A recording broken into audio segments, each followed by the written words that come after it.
আজকে একটা মজার ব্যাপার বলি। এই যে ফলগুলো দেখছেন, এটা এয়ার ড্রাই ক্লে দিয়ে তৈরি। তো এই ফলগুলো আমি বানিয়েছি গতকাল, দিয়ে আমি ঠাকুরের সামনে রেখেছি। এই যে প্রভু জগন্নাথ দেব, বলভদ্র, সুভদ্রা, এনাদের সামনে রেখেছি ফলের জায়গাটা। বেচারা পিঁপড়া দেখছেন বাঁ দিক থেকে আসছে, ও তো বুঝতেই পারছে না যে এটা আসল ফল না, এটা নকল ফল। অনেক পিঁপড়ে ধরে গিয়েছিল। এই যে রয়েছে আমাদের গণপতি বাপ্পা, আর রয়েছে এই এয়ার ড্রাই ক্লে দিয়ে তৈরি করা আমার প্রভু জগন্নাথ, বলভদ্র এবং সুভদ্রা দেবী।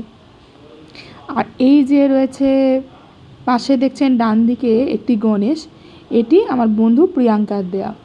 আর এই যে সিংহাসনটা, এটা আমি নিজের হাতে তৈরি করেছিলাম মোল্ডিড ক্লে দিয়ে। আর ঠাকুরটা কোনো একজন দিয়েছিল আমাদেরকে, দেখলাম আমাদের শোকেসে রয়েছে, তো তাকে এখানে প্রতিস্থাপন করলাম।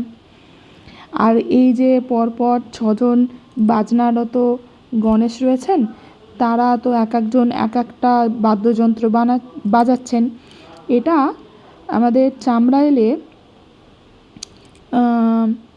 এটি মেলা হচ্ছিল, সেই মেলা থেকে এটা কেনা। আমার খুব পছন্দের জিনিস এটা। দেখতে বেশ কিউট না?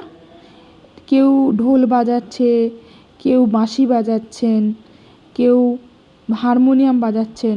আমার তো দেখতে খুব পছন্দ হয়েছিল। খুব বেশি যে দাম নিয়েছে তা কিন্তু নয়। আমার তো গতকাল ওই যে এয়ার ড্রাই ক্লে দিয়ে তৈরি করা প্রভু জগন্নাথ দেব, প্রভু বলভদ্র এবং সুভদ্রা দেবীর এই যে মূর্তিগুলো কাল তৈরি করতে পেরেছি, আমার নিজের খুব পছন্দ হয়েছে। এখন পিঁপড়েগুলোকে আমার কিন্তু তাড়াতে হচ্ছে।